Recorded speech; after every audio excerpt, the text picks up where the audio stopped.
This is the current Flip 6. It is very nice, but it's not as nice as this. The brand new Galaxy Z Flip 7. And just look at that cover screen, or flex window as they call it. It is massive. We've gone from 3.4 inches to 4.1.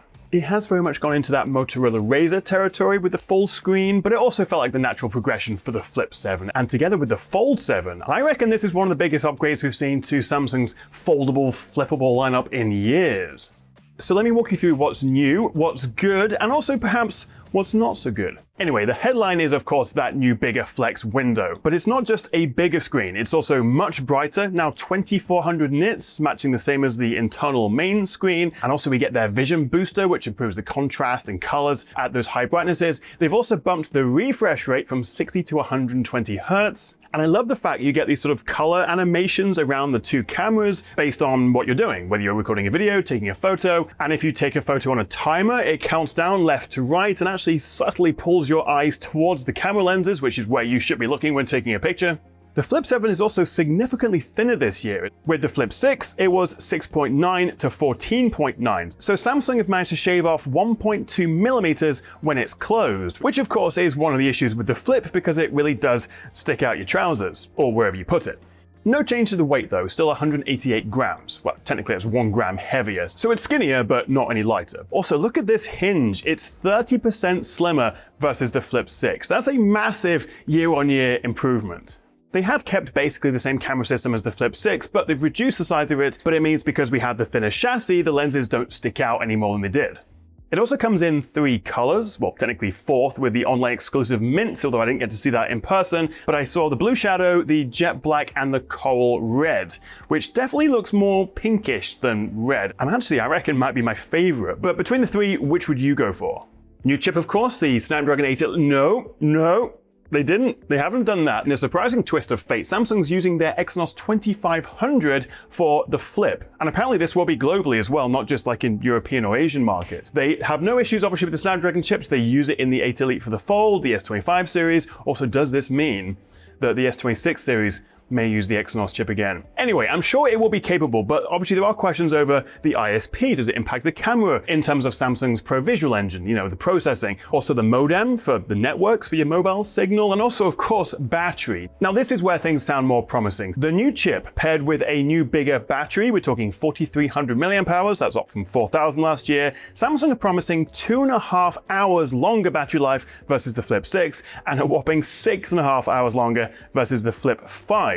But of course I'll be testing all this, the battery life, the performance, any potential throttling in my full review, so make sure you have hit that subscribe button so you don't miss that. That'll be coming as soon as possible. The Flip 7 also gets 12 gigabytes of RAM and comes with either 256 or 512 gigs of storage. And they haven't increased the prices, at least here in the UK. I'll put final pricing down here. You can still pay 100 more to get 512, but I think 256 will be absolutely fine for most of us. And also, along with Wi-Fi 7, it now supports Bluetooth 5.4.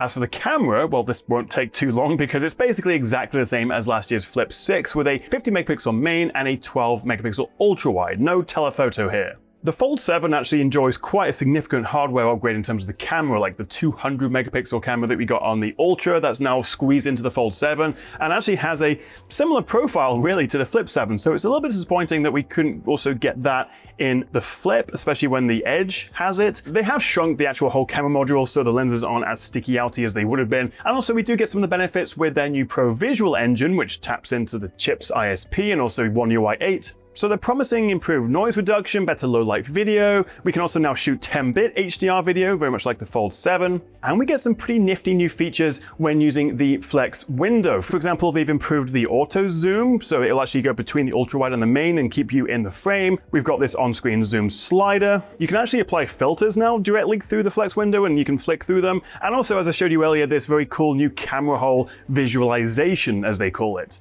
So the software, the processing, it should improve the camera a little bit over last year, but as I say, chances are you're not coming from a Flip 6. And so if you have one of the previous gen phones, then this will be a more significant upgrade, but it would have been nice to see some new hardware on the Flip 7. As I say, particularly that 200 megapixels that we have on other devices now, because then it would give you more sort of optical, or at least lossless zoom range using that resolution cropping in, because we don't have that third telephoto lens. And of course on the inside we have this 10 megapixel selfie camera, same as before. Hang on, let me just try something. 4K 60. Ooh, okay. So on the Flip 6, I'm recording at 4K 60 here. I can't change the lens. I can digitally zoom in, but that's it. On the Flip 7, I tested at 4K 60, you can switch between the ultrawide and the 1. And I also much prefer this new zoom slider. So that is a benefit with the Flip 7. But can we just take a minute to really appreciate the size of this flex window? Also the bezels, 1.25 millimeters around the flex window here. Those are the smallest bezels we've seen on any Samsung device.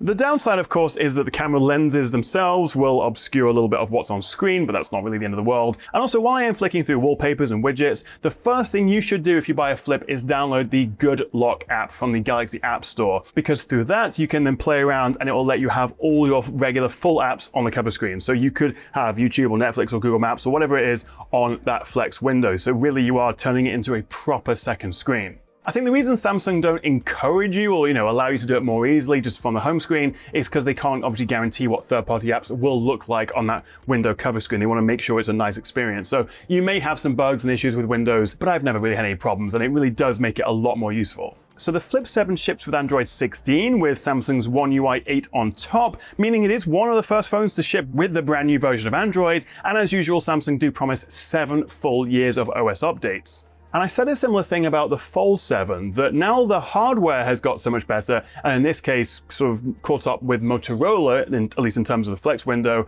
I think Samsung's software with foldables and flips is the best on the market. So now potentially the Flip 7 will become the best flip phone out there. Potentially, we'll see. But wait, there's more. There is one more thing, because Samsung have launched a second flip. This is the Flip 7 FE, and it's £200 cheaper than the Flip 7, so it's a little bit more of a budget option, and basically takes the same design, same flex window, same screens as last year's Flip 6, but switches out last year's 8 Gen 3 chip from Snapdragon for their own EXYNOS 2400, which is a step down from the 2500 in the regular Flip 7. With the FE, you're also only getting 8 gigs of RAM rather than 12, and also base storage back to 128 rather than 256, so that alone makes it kind of worth almost spending the extra 200 to get the Flip 7 full-fat version. It's a bit of a weird device. I'm not really sure who I'd recommend the FE to. You'll want to get the 7. You get better specs, better design, better longevity really, and you could probably find a cheaper Flip 6 on a deal or a discount or secondhand instead. I'm not sure about that, but I am sure about the Flip 7. I'm really excited for this, and very much like the Fold 7, as I say, this is a big upgrade this year, and if you do fancy buying one, if you use my link in the description, you'll get access to the